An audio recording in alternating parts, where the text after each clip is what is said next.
রাতের বাসে আমরা এক আত্মীয়র বাড়ি যাই। সেখানে রাস্তায় এক ভয়ানক অভিজ্ঞতার সাক্ষী হই আমরা। আর তা নিয়েই আজকের রহস্যময় রাতের গল্পটি।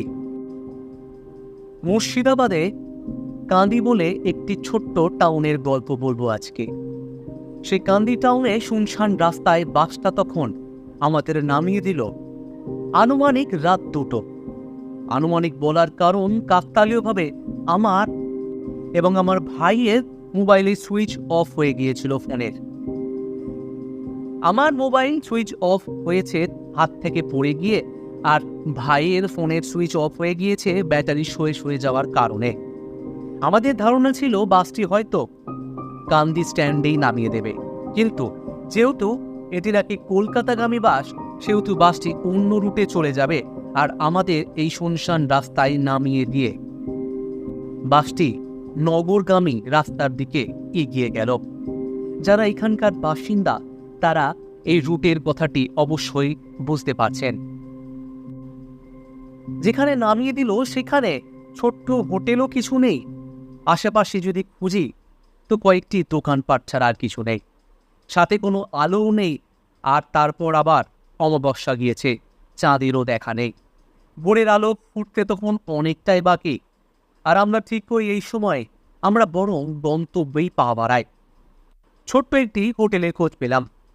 হোটেলের ভেতরে গিয়ে লোকটার কাছে জেনে নিলাম কোন দিক দিয়ে আমাদের গন্তব্যে যাওয়াটা সোজা হবে। লোকটা রাস্তা বুঝিয়ে দিল ঠিকই, কিন্তু তার সাথে আবার বলল এত রাতে একা যাবেন না আপনারা, তার চেয়ে আপনারা এখানেই বসে কাটান। ভোর হলে বেরিয়ে পড়বেন, অনেক টোটো অটো পেয়ে যাবেন, কিন্তু এতটা সময় এক জায়গায় বসে থাকাটা আমাদের পক্ষে তো সম্ভব নয়।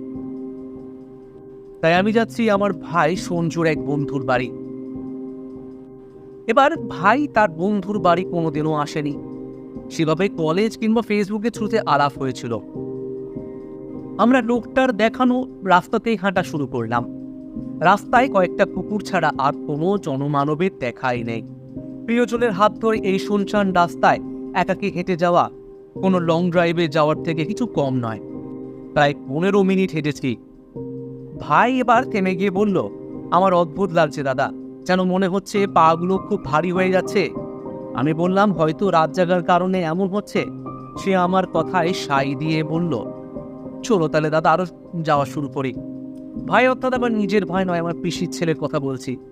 সে খুব ভীতু বা খুব সাহসী তা বলবো না, কিন্তু আমি যদি সাহস দেখাই সেক্ষেত্রে কিন্তু সে সাহসী হয়ে উঠতে পারে। এবার কিছু দূর এগানোর পর দেখে ভাই বরাবর পেছনে ঘুরে দেখছে, বারবার পেছনে বলছে কি যেন আসছে আমাদের পাশাপাশি হেঁটে হেঁটে, কেউ যেন পিছু নিয়েছে, চোর ডাকাত হবে হয়তো। এবার ভাইয়ের কথা শুনে আমিও পেছন ঘুরে দেখলাম, কিন্তু কই কেউ তো নেই, কেউ নজরও এলো না। পশ্চিম আকাশে জমতে থাকা মেঘটা হঠাৎ করেই শুধুয়ে বর্ণ ধারণ করতে লাগলো, যেন মনে হচ্ছে এই মুহূর্তে বৃষ্টি এসে পড়বে। আর মাত্র কয়েক পা এগিয়েছি, শুরু হয়ে গেল বৃষ্টি।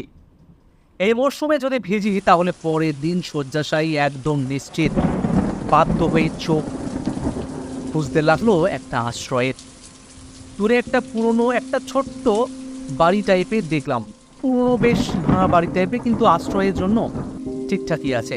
বাড়িটি ভগ্ন প্রায়, রাস্তার অনেকটা কাছেই।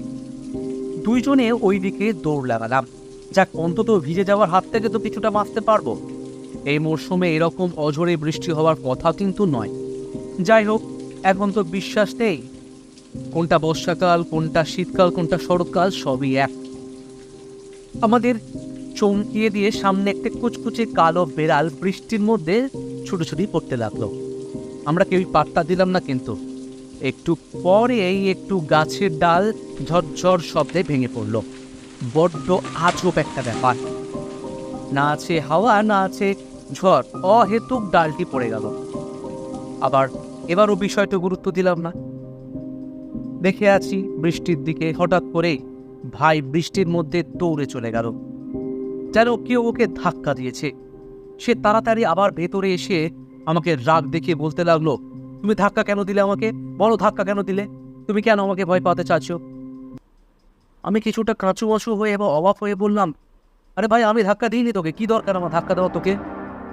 কথাটি শেষ না হতে হতেই আমার মনে হলো কেউ যেন আমার পিঠে খুব জোরে একটা ধাক্কা দিল, আর আমি খুব জোরে গিয়ে উঠোনের ওই বারান্দায় গিয়ে পড়লাম বৃষ্টির জলে। ভাই আমাকে ধরে তুললো। ভাই জায়গাটা বলতে লাগলো যে আমার কিছুটা মোটেই ভালো লাগছে না দাদা, আর আকাশের এই অবস্থা খুব খারাপ, আর এই অন্ধকারে ভাইয়ের মুখও পরিষ্কার দেখা যাচ্ছে না। বুঝতে পারছিলাম না, কিন্তু ভাই অনেকটা ভয় পেয়ে গিয়েছে সেটা আমি বুঝতে পারছি। আমরা আবার আগের জায়গায় দাঁড়িয়ে আছি হাত ধরে। এবার আমার মনে হতে লাগলো কেউ যেন আমার দিকে দেখছে না, ব্যাপারটা তো একদম ভালো ঠেকছে না। সেখান থেকে ভিজে ভিজে চলে যাওয়াটাই আমাদের শ্রেষ্ঠ মনে হলো। আমরা সিদ্ধান্ত নিলাম এবং এবং আমরা চলতে থাকি। পা যেন বাড়িওয়ালির মধ্যেই আটকে রয়েছে, মানে সে বাড়ি থেকে আমরা কিছুতেই বেরোতে পারছি না, কিছুতেই নড়ছে না পাগুলো এত ভারী হয়ে গিয়েছে যে মনে হচ্ছে কেউ লোহার বল দিয়ে পাটি বেঁধে দিয়েছে। আজ নেহাতেই কিছু একটা ঘটবে আমাদের সাথে। কিছুক্ষণ আগেই দৌড়াদৌড়ি করা ওই কালো বিড়ালটা আবার চলে এসেছে। এবার সে মরা কান্না কাঁদতে লাগলো। আমরা কিছুই বড্ড অদ্ভুত লাগতে লাগলো আমাদের সবারই। এবার আমি ভাইকে বললাম যে ভাই ঠিক আছে তো, সব ঠিক তো? ভাই কোনো কিছুই জবাব দিল না। আবার বললাম ভাই তুই ঠিক আছিস তো? ভাই আমার হাত ধরে থাকলেও কিন্তু কোনো কিছু জবাব দিচ্ছে না সে। আবার ভাইয়ের সামনে হাত জোড়ে চাপ দিয়ে যাচ্ছি, ভাই কোনো উত্তর দিচ্ছে না, কিন্তু সে আমার হাত চেপে ধরলো। আমার কিন্তু খুব লাগছে ভাই, হাতটা ছাড়, কি হলো কি? এবার ভাই আমার হাত ছাড়িয়ে কর্কশ একটা মানে কণ্ঠে চিৎকার করে উঠলো, বলছে আমার মুক্তি চাই, আমার মুক্তি চাই। আমি তৎক্ষণাৎ ভাইকে বললাম ভাই তুই কি করছিস, কেন ইয়ার কি মারছিস? আমি তোকে ধাক্কা মেরে ঠেলে ফেলে দিইনি তখন, তুই কি আমাকে বদলা নেওয়ার চেষ্টা করছিস? বৃষ্টির জলে এই হাত দিয়ে হাত মুখ ছিটিয়ে দিলাম ভাইয়ের, কিছুতেই কাজ হচ্ছে না। পরিস্থিতির আকস্মিকতায় আমি নিজেও অবাক হয়ে যাচ্ছি, কোথা থেকে কি হয়ে যাচ্ছে, ভাই ইয়ার কি মারছে নাকি ভাইয়ের সাথে সত্যি ঘটনাটি ঘটছে আমি কিছু বুঝতে পারছি না। এদিকে আমার খেয়াল হলো বৃষ্টিটা পায়ে কমে গিয়েছে, আর পায়ের ভারটাও আস্তে আস্তে কমতে লেগেছে। আমি তাড়াতাড়ি ভাইকে বললাম ভাই তুই তাড়াতাড়ি বেরো, দেখ আলো ফুটছে, ভোরের আলো ফুটছে। আর আমাদের শরীর পুরো কাদায় পুরো ভর্তি, কিন্তু ভাইয়ের দেখছি তখনও জ্ঞান ফেরেনি, ও হঠাৎই অজ্ঞান হয়ে পড়ে গিয়েছে।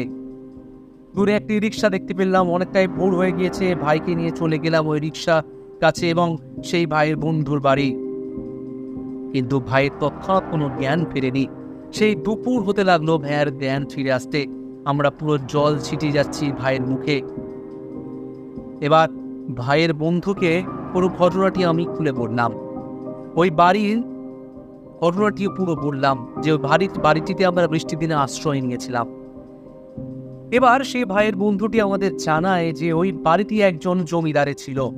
অদ্ভুতভাবে একদিন নিজের ঘরেই জমিদারের মৃতদেহ পাওয়া যায়। ভাইয়ের বন্ধু অনেক কিছুই বলে যাচ্ছিল, কিন্তু আমার কানে শুধু একটাই কথা বারবার ভেসে আসছিল, মুক্তি চাই, মুক্তি চাই।